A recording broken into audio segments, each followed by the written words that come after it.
Well, when it comes to spotting fake hockey jerseys, they haven't invented an app for that, but there's one for just about everything else.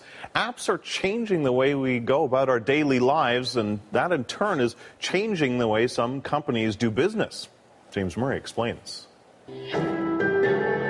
This is CBC News. The trusted voice behind World Report, delivering the morning news. Good morning, I'm Peter Armstrong. This is World Report. And reaching out to one of the fastest growing audiences in Canada on the CBC's mobile news app. This is CBC News. Audio, text, and video on the go. In a couple of years' time, about 85% of Canadians will actually have a mobile device, most of those smartphones. You can include Andrew Tudor in that 85%. Before heading to work, he's already given his phone apps a workout.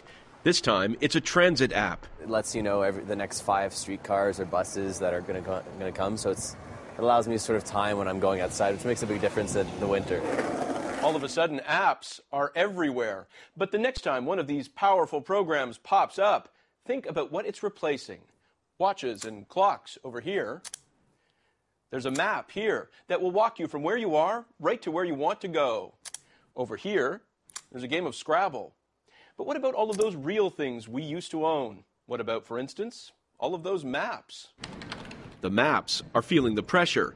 MapArt has been turning out its iconic street and highway guides for decades, still does, from its headquarters in Oshawa. There's a lot to a paper product that you can't do with a phone. Its batteries don't die, it doesn't lose coverage. Even so, MapArt recognized the digital threat years ago. It cut some prices in half to keep the maps moving. There was definitely some shrinkage. It was quite a blow. Other parts of the business grew. It's a set of stickers. Its warehouse now ships dozens of convenience store items, sunglasses, umbrellas, even candy. Similar businesses like Frommer's and the Lonely Planet tour guide books created their own interactive apps. 2 of MapArt's main competitors collapsed, the wreckage scavenged by other companies.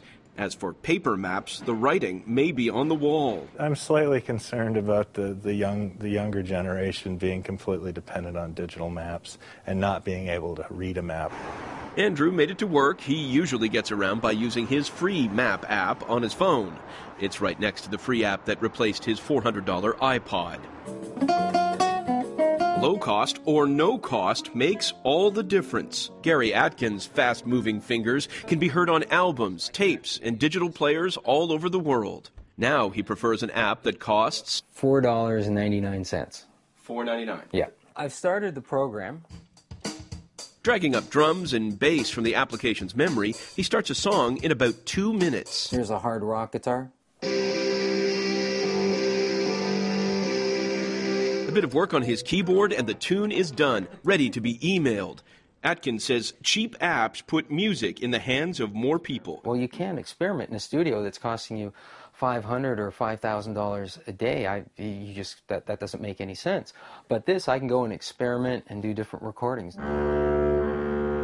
Another example, Chaz Elliott makes his living with a big double bass. He used to tune it with this. Or about $200 worth of gear. Now he uses this $9 tuning app. Well, the great thing about having it on the phone is that the phone is always with you. Allowing adjustments while he plays. Now, before you start thinking digital has dealt a death blow to, well, everything, here's the sound and fury of Tchaikovsky and the Toronto Symphony Orchestra.